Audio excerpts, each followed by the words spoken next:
Brought to you by TechnoSpark 20 series smartphones. I'm superhuman. नमस्कार, news तक में आप सबका स्वागत है। मैं हूं विजय विद्रोही। आप मुझसे जुड़ चुके हैं, इसके लिए आप सबका तहे दिल से शुक्रिया और अगले 6-7 मिनट में आपसे जुड़े रहने की कोशिश करूंगा। तो शरद पवार यानी साहेब ने भविष्यवाणी कर दी है कि बीजेपी लेड एनडीए की 230 से 240 सीटें आएंगी। क्या ये एक भटकती हुई आत्मा का मोदी की रूह को दिया गया शाप है?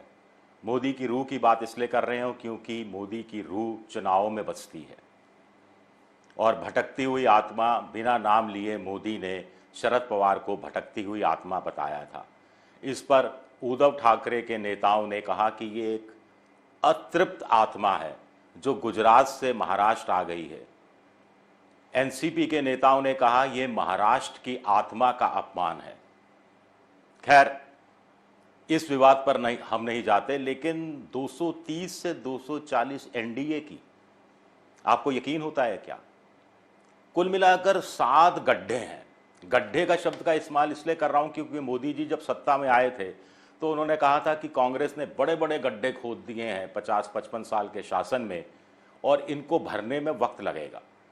तो 10 साल में कितने गड्ढे भर पाए मोदी जी कि 7 गड्ढे फिर भी उनके सामने हैं चुनावी गड्ढे के रूप में। इन गड्ढों की बात करते हैं।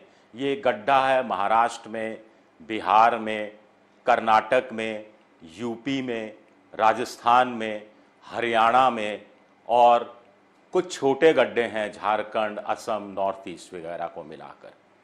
तो एक कंजर्वेटिव अप्रोच से जायजा लेने की कोशिश करते हैं। ध्यान रहे, पिछली बार बीजेपी को अपने दम पर 303 और अपने साथियों के दम पर 336 के आसपास सीटें मिली थी। इस बार साहेब सीधे 100 सीटें घटा रहे हैं। पहले महाराष्ट्र की बात करते हैं। महाराष्ट्र में 48 में से 41 सीटें मिली थी एनडीए को। इस बार कहा जा रहा है कि वहां पर बहुत बड़ा गड्ढा है और बहुत हुआ तो 15 से 17 सीटें मिल पाएंगी, ऐसा माना जा रहा है मोटे तौर पर। कुछ लोग तो और भी नुकसान का जायजा ले रहे हैं, लेकिन कंजर्वेटिव अप्रोच सब सीटों को। बिहार में 40 में से 39 सीटें एनडीए को मिली थी। इस बार बहुत बड़ा गड्ढा क्या साबित होंगे नीतीश कुमार, और नीतीश कुमार के गड्ढे में क्या मोदी गिर जाएंगे? वहां मोटे तौर पर 12 से 15 सीटों का नुकसान कंजर्वेटिव रूप में होता दिख रहा है। तो इस हिसाब से देखा जाए तो 2 गड्ढे ही 27 से लेकर 32 सीटों का एक संभावित नुकसान बीजेपी एनडीए को पहुंचा सकते हैं। कर्नाटक की बात करें, 28 सीटें थी, 25 अपने दम पर जीती थी, एक निर्दलीय को जिताया था और एक जेडीएस को जीता था जो इस बार बीजेपी का हिस्सेदार है। लेकिन एक बहुत कंजर्वेटिव अप्रोच है जिसमें कहा जा रहा है कि कर्नाटक में एनडीए को 10 से 12 सीटें मिल सकती हैं, बहुत हुआ तो यानी 37 से 44 सीटों का नुकसान। उत्तर प्रदेश में 64 सीटें थी साथियों के साथ मिलकर। कुछ लोग कह रहे हैं बीजेपी 50 से नीचे आएगी, मैं नहीं मानता 50 से नीचे आएगी, लेकिन 8 से 10 सीटों का नुकसान, क्योंकि पिछली बार 2014 में जितनी सीटें मिली थी उससे 8 से 10 सीटें 2019 में उनको कम मिली थी, तो वही रेशियो रख लेते हैं। तो इस हिसाब से आंकड़ा बैठता है 45 से लेकर 54 सीटों का नुकसान। अब पंजाब, राजस्थान, लद्दाख, हरियाणा, चंडीगढ़, हिमाचल प्रदेश, उत्तराखंड, दिल्ली, ये सारे राज्यों को मिला लिया जाए तो बहुत कंजर्वेटिव अप्रोच है, बहुत कंजर्वेटिव अप्रोच है। करीब 12 से 15 सीटों का नुकसान। हालांकि कुछ लोग कह रहे हैं 12 से 15 सीटें तो हो सकता है राजस्थान और हरियाणा की मिलकर हो जाएं, लेकिन चलिए ओवरऑल मान लेते हैं कि उत्तराखंड में 1 कम हो गई, हिमाचल में 2 कम हो गई, 1 चंडीगढ़ लूज कर दी, क्योंकि पंजाब में तो बीजेपी वैसे ही 2 सीटों पर थी पिछली बार। अकाली दल के साथ अकेले अपने दम पर कितनी सीटें जीत पाएगी ये देखना दिलचस्प रहेगा। तो कुल मिलाकर 57 से लेकर 69 सीटों का नुकसान। एक और गड्ढे की बात करें, झारखंड 14 में से साथियों के साथ मिलकर 12, इस बार 3-4 सीटें कम होने का अनुमान लगाया जा रहा है।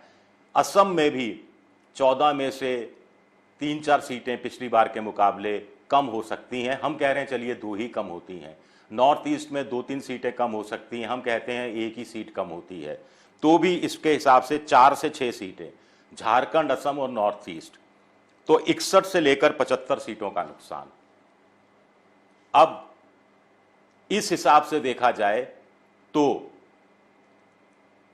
कुल मिलाकर शरद पवार की बात करीब करीब सच साबित होती है, कम से कम जिन हमने गड्ढों का अनुमान लगाने की कोशिश की गई है, यानी 220 से 230 सीटें।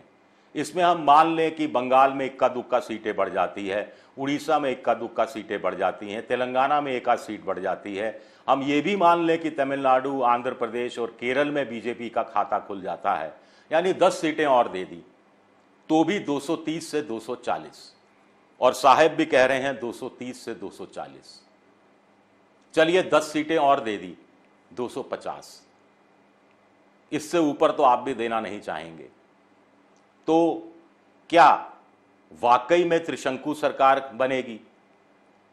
ये अपने आप में एक बड़ा सवाल उठता है, या फिर इसकी भटकती आत्मा की पीड़ा को मान लीजिए या कुछ भी समझ लीजिए, लेकिन बड़ा इंटरेस्टिंग है शरद पवार ने कहा। और शरद पवार कोई मामूली खिलाड़ी नहीं है राजनीति के, बहुत पुराने चावल हैं, बहुत सटीक जायजा लेते रहे हैं और अलग अलग पार्टियों में उनके स्रोत बहुत हैं।